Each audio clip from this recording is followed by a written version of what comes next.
Hey friends, my name is Laura from the Cherish Tree. Today I'm going to be sharing my Etsy shop journey and story for the past 6 years as a mom, as a handmade business owner.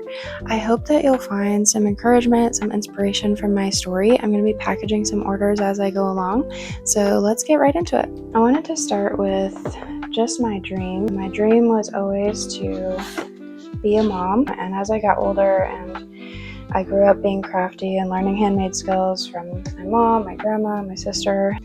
I really thought it would be amazing to be able to have some kind of like crafty side business as a mom. And so I remember as I was trying to figure out college and whatnot, just kind of crying to my mom and being like, I don't know what to do because I really just want to be a mother. That was my main goal. Thankfully that came true. Thank the Lord. I started college. I went through a 4-year degree, but my goal was never really to be a career woman. It was to be a stay-at-home mom. Like I said, I just thought the idea of doing something creative as a business on the side as I had time would just be really amazing. So that was my goal. So I knew that Etsy would be a cool place to start with that goal in mind, but for a while I just really didn't know how to get started. I didn't know what I would make.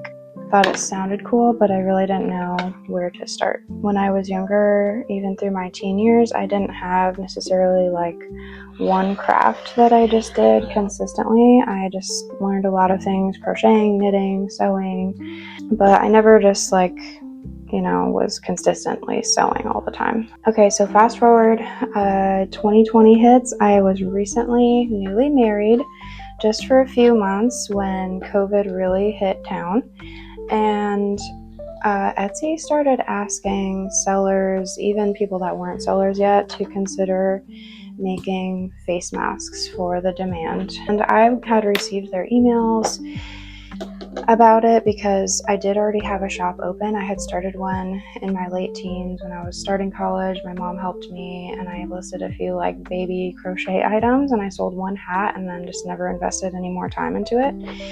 But my grandma, I don't know if she texted me, texted me I think, and she was like, as he's asking for people to make face masks on it and sell them, like you could probably do that.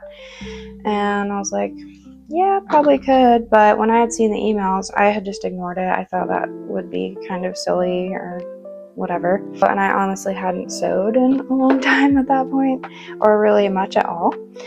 But I dropped the idea by my husband, and he was like, if you want to do it, like you should go for it.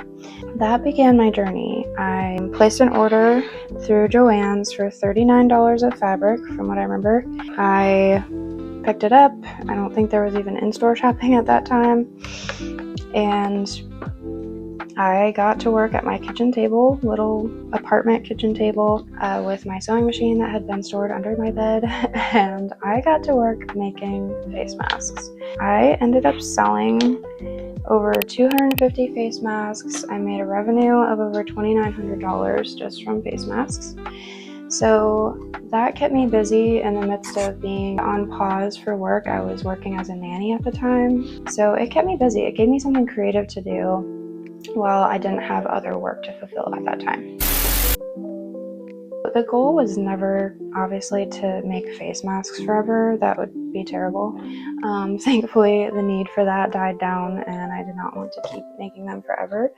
But I knew in the very beginning it would probably be just a good way to get a shop going and to start getting sales, start getting reviews, start learning the Etsy platform. And that's exactly what happened. Like I said, got over a couple hundred sales, and I got a lot of 5-star reviews. And so that really helped build up my shop to something that then I could shift it to what I wanted it to be, but have a good start, a good foundation to go from. So from there, I branched out. I saw a few other sellers that were doing really well with like stretchy headbands at the time, and I really liked that idea. I thought it'd be fun even just to make some for myself. And so I started that. I started listing those, and I made some sales with headbands, but honestly, when I did just headbands, just one item in my shop, it just never reached like a fulfilling point for me. It got very discouraging, just not seeing much traffic, not seeing much sales. And honestly, I wasn't passionate about headbands. I still sell some hair accessories, but just doing headbands alone was just not exciting. I knew I needed to try something else, to try new products if I was going to succeed at all on Etsy. It was around this time, a few years into marriage, that I became a mom with the birth of my daughter, and that was beautiful and so exciting. It was around that time, through my pregnancy even, I was trying out new products. I made things like aprons and keychain wristlets and scrunchies, top knot headbands. I added all these new things to my shop, just trying to see not only what sold, but what I enjoyed making. And that is a huge thing that now looking back, I wish I had just focused on that more. And now at this point, I still sell several of those items, as well as things like zipper pouches, Kindle sleeves, bookmarks. I've just really branched it out into things that I really enjoy. It's still within the accessories genre, right? But it's just things that I really enjoy making. I enjoy sending out in a package to a customer. It's exciting, and I love seeing those reviews roll in as customers are so happy with their purchase. I also, within the last year, became a foster mom to another sweet little girl we added to our home. So these last months, I have just been really reworking things and figuring out how I can be a mom and invest in that full time, but also maintain my creativity, maintain keeping up with my shop. And that has not always been easy. There's been some times where I just did not have any time to invest into my business, or I just needed to take a little break. There's only been a few days where I've put my shop on vacation mode and just was not taking orders. But I have reached points where I just don't really invest extra time into it. I just fulfill little bits of orders as they come in. I've really just been able to work with the ebb and flow of it and work with the time that I had at the time. I also just wanted to share that financially for my business, we never invested a ton of money into it to keep it going or even to start it. Like I said, we made that initial investment of about $39 of fabric and some little tools and shipping supplies on top of that. And since then, I have really just used my sales profits to just keep it going, to be able to buy more materials, to then just continue scaling it up. And there's been ebbs and flows with that. But that has been my overall business model, and that has really been the only way that I could do it and keep going. This has all been just through progress and just waiting and being patient and taking time.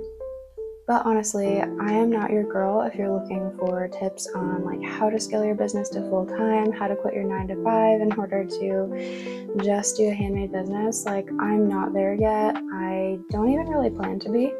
I have always just wanted this to be a side business along with motherhood and homemaking. And so that is not my goal, and that's not what I am here on YouTube to help you with. I'm just here to be another crafty mama in your life, to encourage you to get crafty, get creative in the middle of motherhood as you have time. I hope this was encouraging to you. I hope that it maybe inspired you in a way, and I hope you'll follow along if you're interested in that kind of content. I'm wrapping up this story because my baby's awake and I finished packaging up the orders for today. But thank you so much for listening. I'm so thankful to be at a point where I'm able to create beautiful things that I just really enjoy creating, and others have enjoyed as well. It's so meaningful to see those positive reviews roll in on Etsy and just know that somebody's enjoying a product that you made with your hands. I hope if you're interested in starting your own Etsy shop, or you just want some creative inspiration or some encouragement for your journey, that you'll follow along. And thank you so much for being here, and we'll see you in the next one.